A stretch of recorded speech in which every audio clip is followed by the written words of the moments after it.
माता की। આપણો તિરંગો ઝૂકવો ના જોઈએ હા। ભારત માતા की। भारत माता की।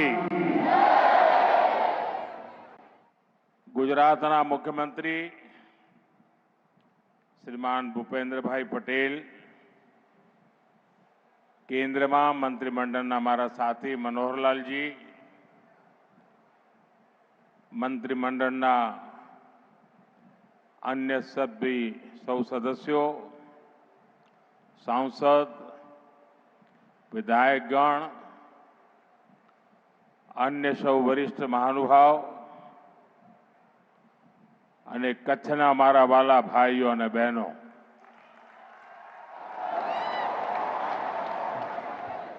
મુજા સરજ્જા સત્રી એડા કચ્છી માડુ કી આયો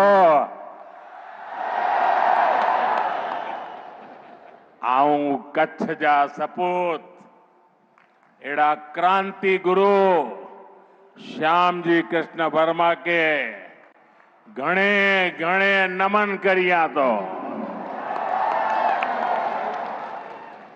आई माड़े कच्छी भा भेणु के मुजा जजा जजा राम राम।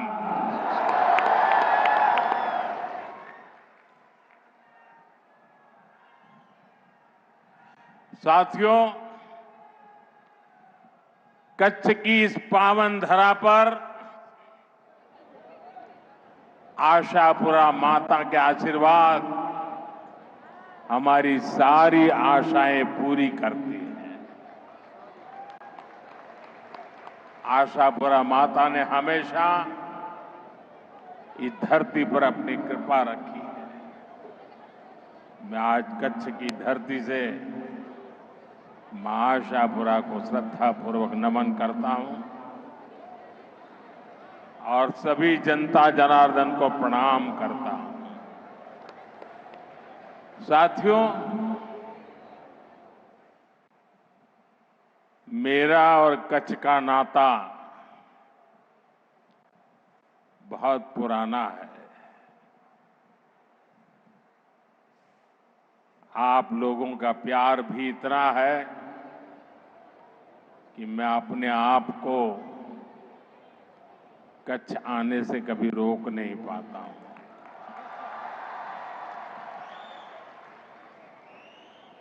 और जब मैं राजनीति में भी नहीं था, सत्ता से मेरा कोई लेना देना नहीं था, उस समय भी कच्छ की धरती पर लगातार आना ये मेरी सहज कार्य रचना हुआ करती थी। यहां के चप्पे चप्पे पर जाने का मौका मिला है। कच्छ के लोगों का आत्मविश्वास अभावों के बीच भी आत्मविश्वास से भरे हुए लोग ये हमेशा हमेशा मेरे जीवन को दिशा देते रहे हैं।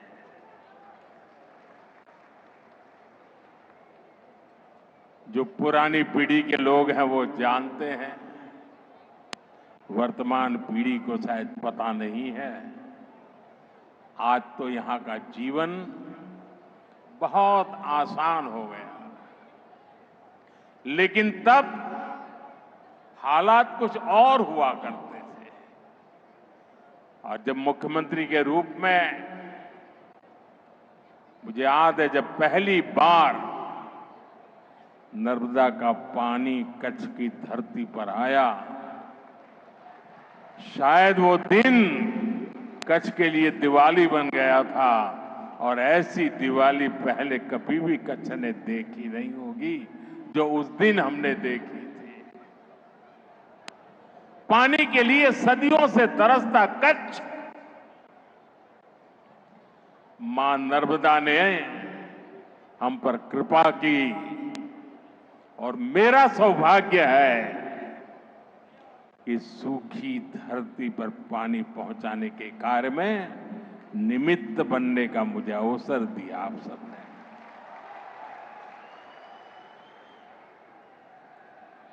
मैं जब मुख्यमंत्री था, लोग गिनते थे कि मुख्यमंत्री जी कितनी बार कच्चा है, हिसाब लगाते थे। कुछ लोग तो कहते थे मोदी जी ने सेंचुरी लगा दी है।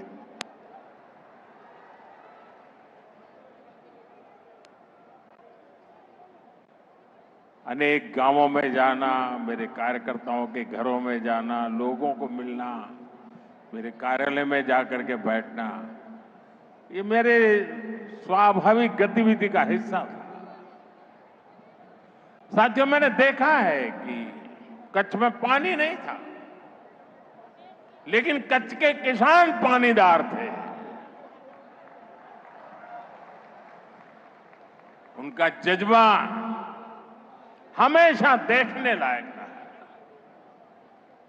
सालों तक जो भी मैंने कच्छ में अनुभव किया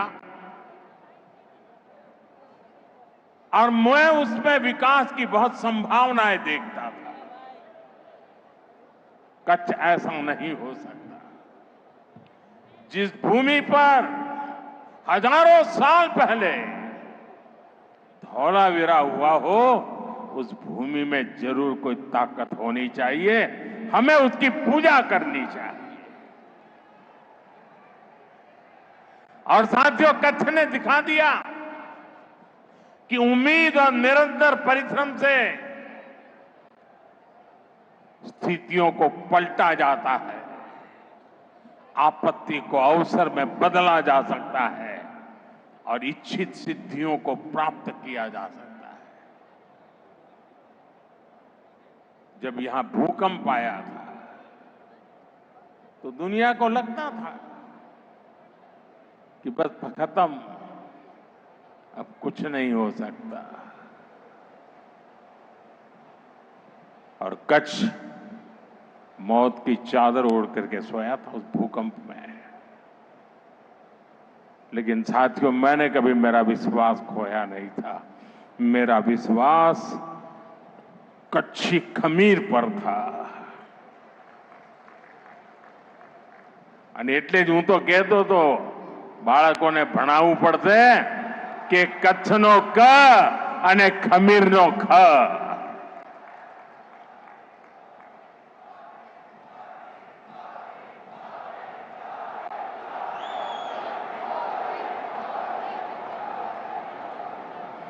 लेकिन मुझे विश्वास था कि कच्छ इस संकट को परास्त करेगा, भूकंप को भी कंपा करके मेरा कच्छी मारू खड़ा हो जाएगा। और आपने बिल्कुल वैसा ही किया। आज कच्छ व्यापार कारोबार का, टूरिज्म का एक बड़ा सेंटर है। आने वाले समय में कच्छ की ये भूमिका और बड़ी होने वाली है। इसलिए जब भी मैं कच्छ विकास को गति देने आता हूं, मुझे लगता है कि मैं और कुछ करूंगा, और नया करूंगा, और ज्यादा करूंगा। मन रुकने का नाम नहीं करता है। आज यहां विकास से जुड़े 50,000 करोड़ रुपए से अधिक के प्रोजेक्ट का शिलान्यास और लोकार्पण हुआ है। एक समय था पूरे गुजरात में 50,000 करोड़ की योजना सुनाई नहीं देती थी। आज एक जिले में 50,000 करोड़ रुपए का काम। साथियों, ये प्रोजेक्ट भारत को दुनिया की एक बहुत बड़ी और ब्लू इकोनॉमी बनाने, ग्रीन एनर्जी का सेंटर बनाने में भी मदद करेगी।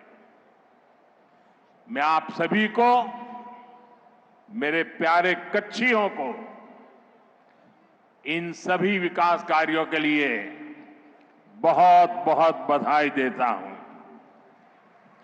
एक बार तिरंगा फहरा करके जरा अपना आनंद भी जताइए, उत्साह भी जताइए।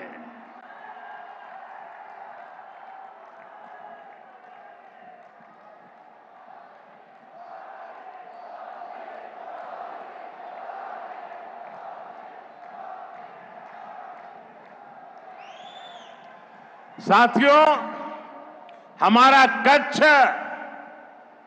हरित ऊर्जा का दुनिया का सबसे बड़ा केंद्र बन रहा है।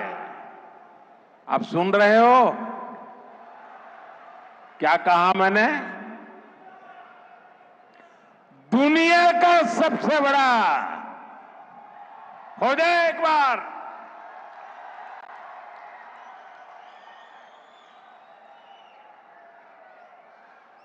ग्रीन हाइड्रोजन एक नए प्रकार का ईंधन है। आने वाले समय में कारें, बसें, स्ट्रीट लाइट ये ग्रीन हाइड्रोजन से चलने वाली है। कांडला देश के 3 ग्रीन हाइड्रोजन हब में से एक है। आज भी यहां ग्रीन हाइड्रोजन कारखाने का शिलान्यास हुआ है। इस कारखाने में जो टेक्नोलॉजी लगी है, आप गर्व करेंगे साथियों, वो भी मेड इन इंडिया है।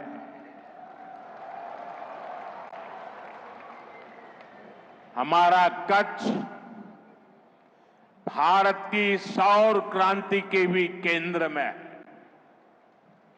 दुनिया के सबसे बड़े सोलर पावर प्रोजेक्ट में से एक यहां मेरे कच्छ में बन रहा है।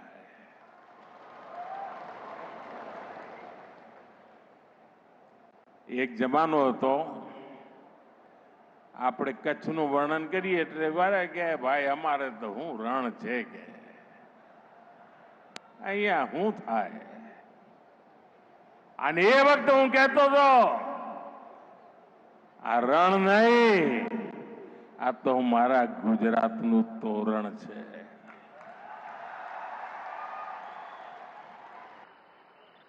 અને એ જ રણ જે ધૂળની ડમરીઓ અને ખારા પાટ આપણને ઘેરતા હતા, એ જ રણ હવે આપણને નહીં, આખા હિન્દુસ્તાનને ઉર્જાવાન બનાવવાના છે।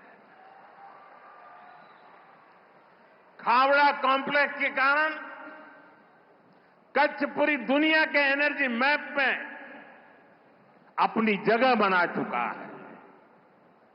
साथियों, हमारी सरकार का प्रयास है कि आपको पर्याप्त बिजली भी मिले और बिजली का बिल भी 0 हो। और इसलिए हमने पीएम सूर्यघर मुफ्त बिजली योजना शुरू की है।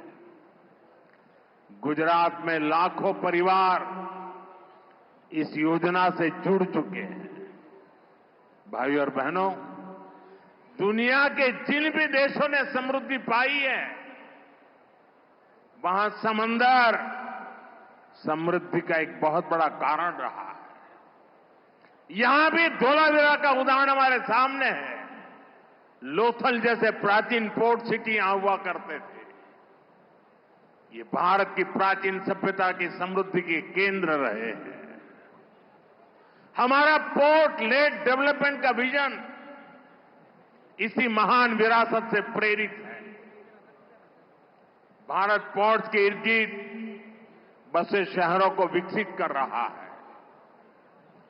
सी फूड से लेकर टूरिज्म और ट्रेड तक कोस्टल रीजन में देश एक नए इकोसिस्टम का निर्माण कर रहा है। देश पोर्ट्स के विस्तार और आधुनिकीकरण उस पर बहुत बड़ा निवेश कर रहा है और इसके परिणाम भी शानदार है। देश के कुछ बड़े पोर्ट्स ने पहली बार एक साल में record 15 crore tonne cargo handle किया है। इसमें हमारा कंडला का दीनदयाल पोर्ट भी शामिल है। देश के कुल समुद्री व्यापार कारोबार का लगभग 1/3 हिस्सा अकेले हमारे कच्छ के ही बंदरगाह से हैंडल होता है। इसलिए कांडला और मुंद्रा पोर्ट की कैपेसिटी को, उसकी कनेक्टिविटी को लगातार बढ़ाया जा रहा है। आज भी यहां शिपिंग से जुड़ी कई सुविधाओं का लोकार्पण किया गया है। यहां नई जेटी बनाई गई है। यहां ज्यादा से ज्यादा सामान स्टोर हो सके, इसके लिए कार्गो स्टोरेज सुविधा बनाई गई है।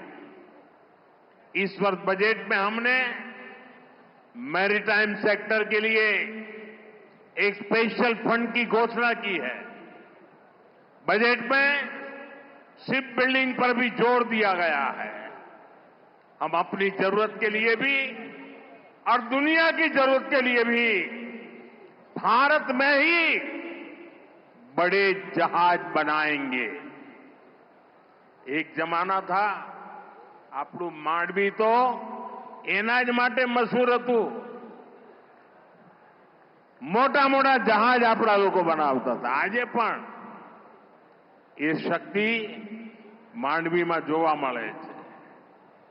હવે આપણે આધુનિક જહાજ લઈને દુનિયામાં જવા માંગીએ છીએ, એનું નિર્માણ કરીને એને એક્સપોર્ટ કરવા માંગીએ છીએ।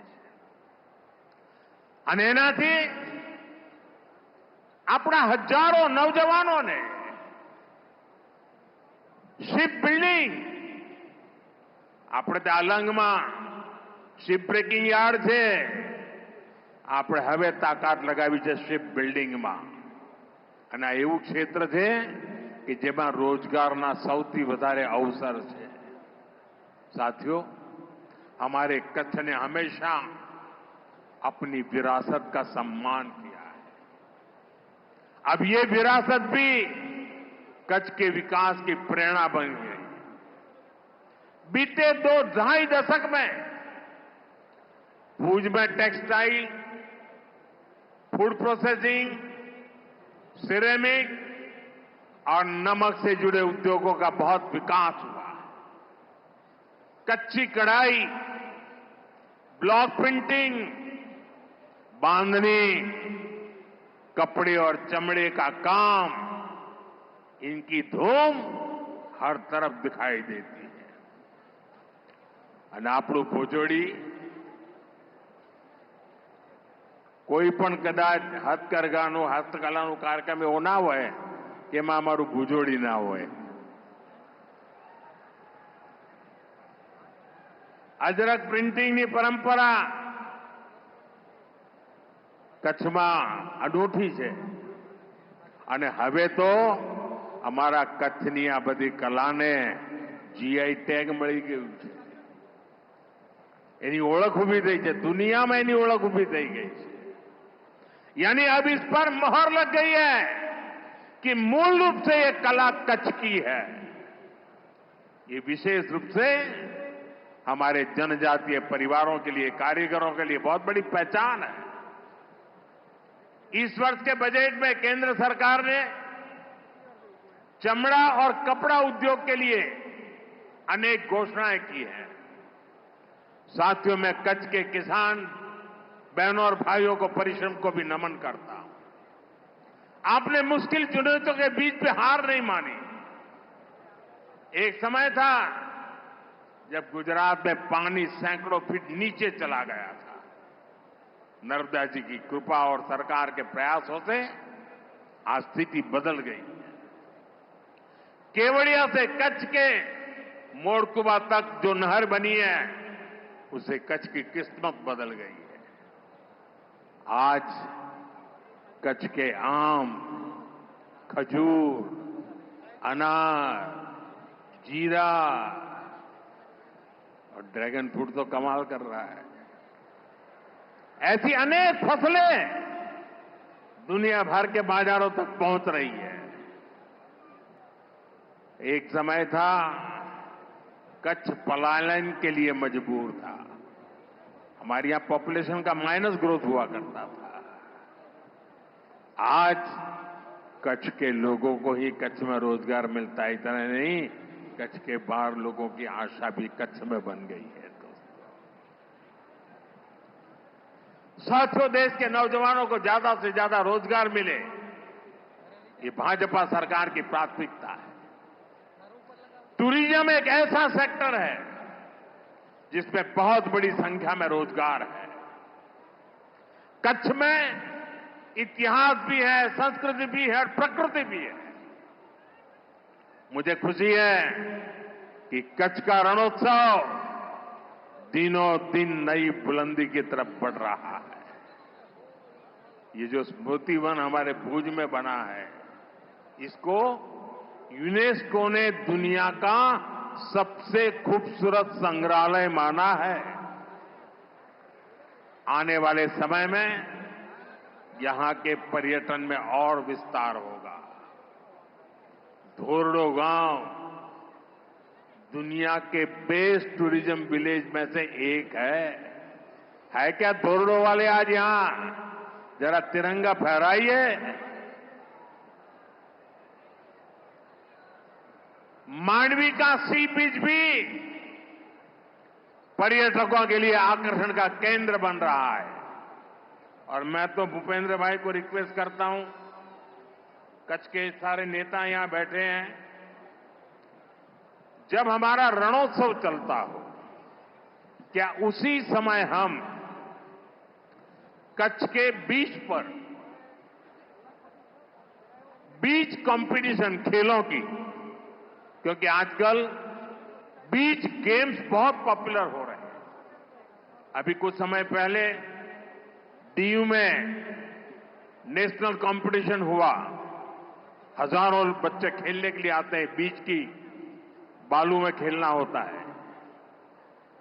मैं चाहूंगा कि अब रेगुलरली जब रणोत्सव चलता हो, उसी समय हमारे मांडवी के बीच पर देश भर के लोग आए, खेले और बीच उत्सव, यानी एक प्रकार से कच्छ टूरिज्म के अंदर नई नई ऊंचाइयों को प्राप्त करता चले। आपको जो भी मदद चाहिए, मैं तो मौजूद ही हूं हमेशा।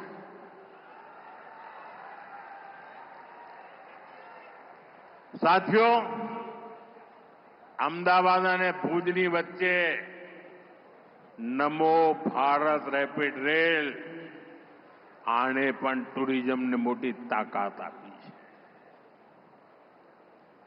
સાથીઓ, આજે 26 મે છે।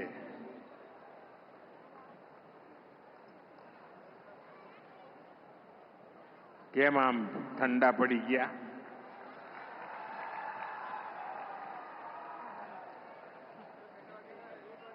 आप सब गुजरातना भाईओ बहनों मने वाजते गाते गुजरात मांथी विदाय आपीने दिल्ली मोकल्यो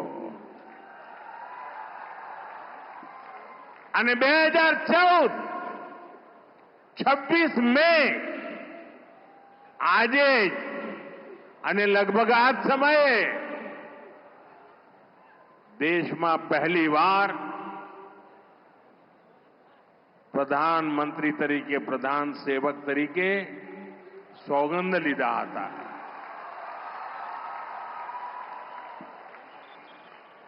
आपना आशीर्वाद थी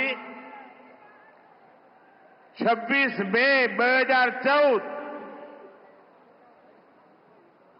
गुजरात सेवामांथी आगळ वधीने राष्ट्र सेवामां 11 વર્ષની યાત્રા અને વિધિના જોગાનુજોગ જુઓ। और कच्छ के लोगों ने पूरे सामर्थ्य के साथ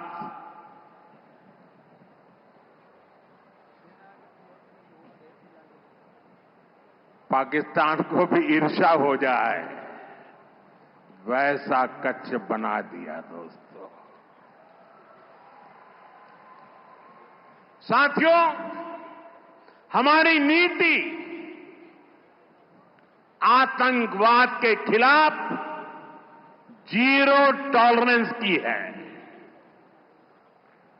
ऑपरेशन सिंदूर ने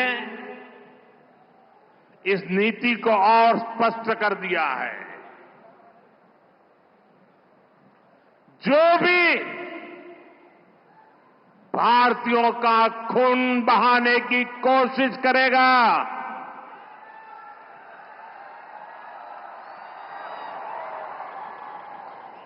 उसको उसकी भाषा में ही जवाब दिया जाएगा।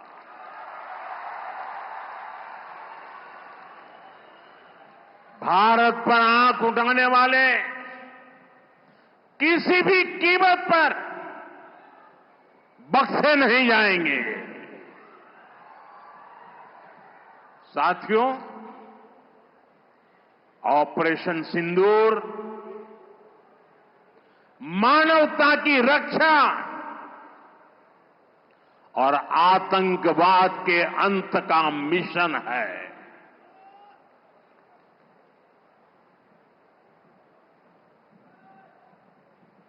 22 मई के बाद मैंने कभी छुपाया नहीं, सीना तानकर बिहार की जनसभा में मैंने घोषणा की थी,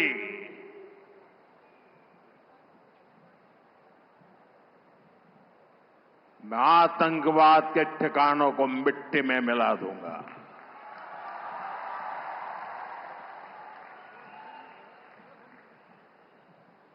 पंद्रह दिन तक हमने इंतजार किया, फिर पाकिस्तान आतंकवाद के खिलाफ कोई कदम उठाएगा, लेकिन शायद आतंकवाद ही उनकी रोजी रोटी है। जब उन्होंने कुछ नहीं किया तो फिर मैंने देश की सेना को खुली छूट दे दी। भारत के टारगेट पर आतंकवादियों के हेडक्वार्टर थे। सैकड़ों किलोमीटर अंदर जाकर के अगल बगल में किसी का भी नुकसान हुए बिना सीधी चोट करके आ गए, सटीक वार किया। ये दिखाता है कि हमारी सेना कितनी सक्षम और कितनी अनुशासित है। हमने दुनिया को दिखाया कि हम आतंकवाद के अड्डों को, उनके ठिकानों को यहां बैठे बैठे मिट्टी में मिला सकते हैं। साथियों, भारत की कार्रवाई से पाकिस्तान कैसे बौखला गया, ये भी हमने देखा है।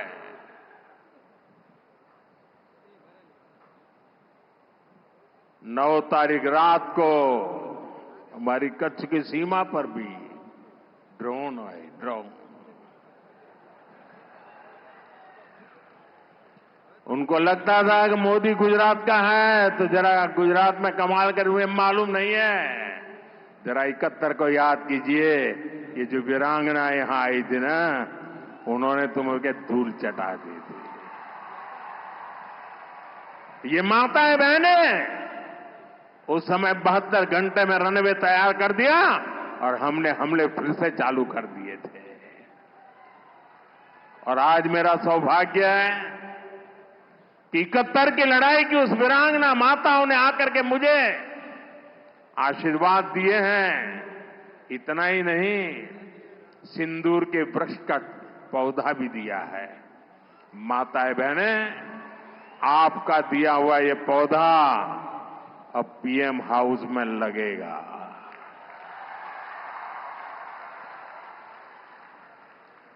ये सिंदूर का पौधा है, ये वट वृक्ष बन करके रहेगा। साथियों, पाकिस्तान ने, हमने तो आतंकवादियों के ठिकानों पर हमला किया था, उन्होंने हमारे निर्दोष नागरिकों पर हमला करने की कोशिश की। और जब उनके ड्रोन दिखने लगे तो पलक झपकते ही एक के बाद एक, आपने देखा कैसे गिरते थे।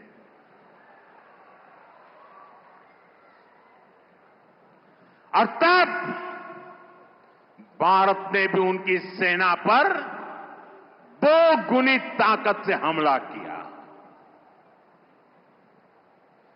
भारत ने जिस सटीकता से पाकिस्तान के एयरबेस को, उनके सैनिक ठिकानों को तबाह कर दिया,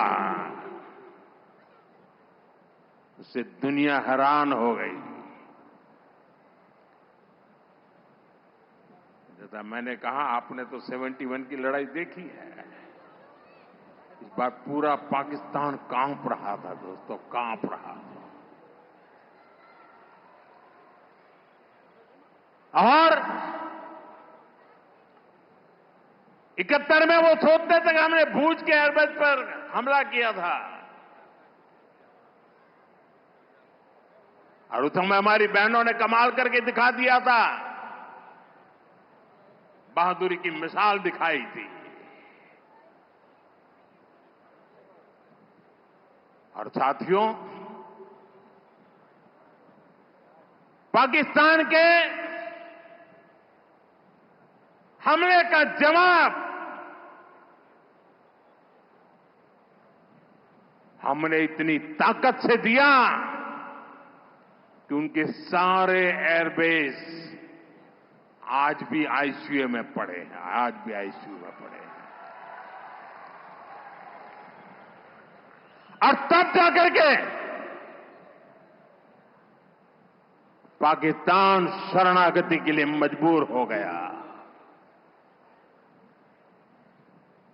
पाकिस्तान को लगा बच नहीं सकते, भारत ने रौद्र रूप दिखा दिया है।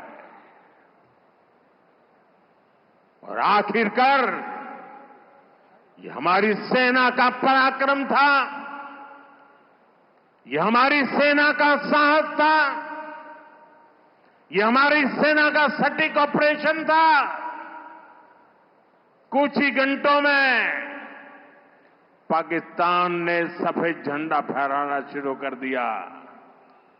उन्होंने कहा कि हम गोली नहीं चलाना चाहते। हमने कहा हम तो पहले भी कह देते थे भाई, हमने तो पहले ही कहा था,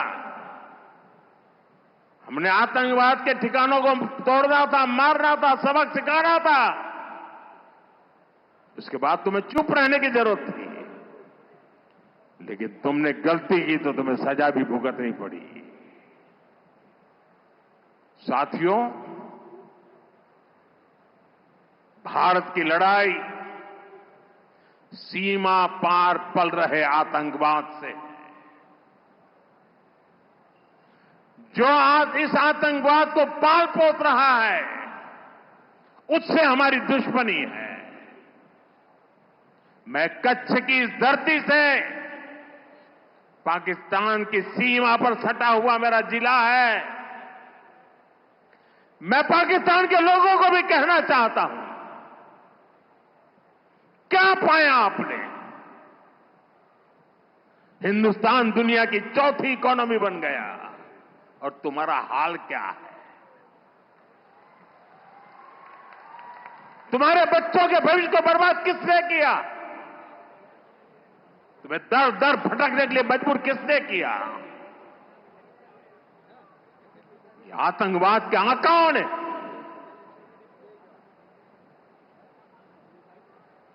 वहां की सेना का अपना एजेंडा, पाकिस्तान के नागरिकों, खास करके वहां के बच्चे, ये मोदी की बात कान खोल करके सुन लो। ये आपकी सरकार और आपकी सेना आतंकवाद को समर्थन दे रही है। आतंकवाद पाकिस्तान की सेना और सरकार के लिए पैसा कमाने का जरिया बन गया है। पाकिस्तान के युवकों को तय करना होगा, पाकिस्तान के बच्चों को तय करना होगा, क्या ये रास्ता उनके लिए ठीक है? क्या उनका भला हो रहा है? सत्ता के लिए जो एक खेल खेले जा रहे हैं, क्या उससे पाकिस्तान के बच्चों की जिंदगी बनेगी? मैं पाकिस्तान के बच्चों को कहना चाहता हूं, ये आपके हुक्मनारा, ये आपकी सेना आतंकवाद के साए में पल रही है। वो आपके जीवन में खतरे पैदा कर रही है, आपके भविष्य को नष्ट कर रही है, आपको अंधेरे में धकेल रही है। पाकिस्तान को आतंक की बीमारी से मुक्त करने के लिए पाकिस्तान के अवाम को आगे आना होगा, पाकिस्तान के नौजवानों को आगे आना होगा। सुख चैन की जिंदगी जियो, रोटी खाओ, वरना मेरी गोली तो है ही।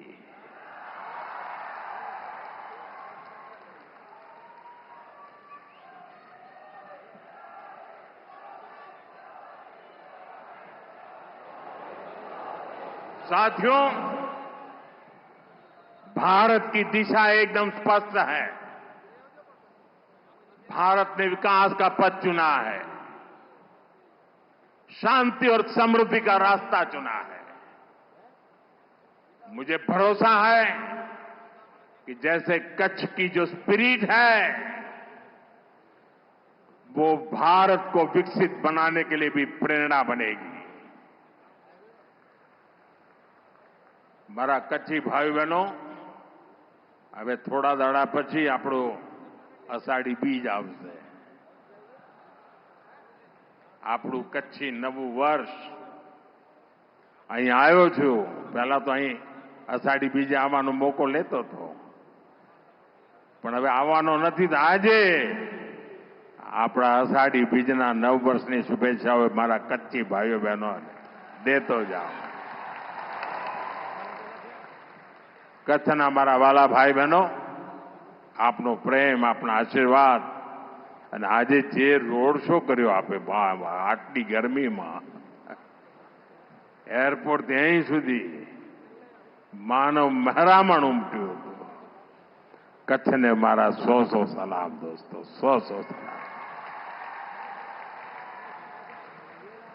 એકવાર ફરી આપ સૌને અનેકવિધ વિકાસ કાર્યોની ખૂબ ખૂબ શુભકામનાઓ આપું છું। મારી સાથે જોર પૂરી તાકાતથી બોલીએ અને તિરંગા ઝંડાને બરાબર ઊંચા કરીને કરીએ। ભારત માતા की, भारत माता की, भारत माता की, भारत माता की। वंदे वंदे वंदे वंदे वंदे वंदे वंदे।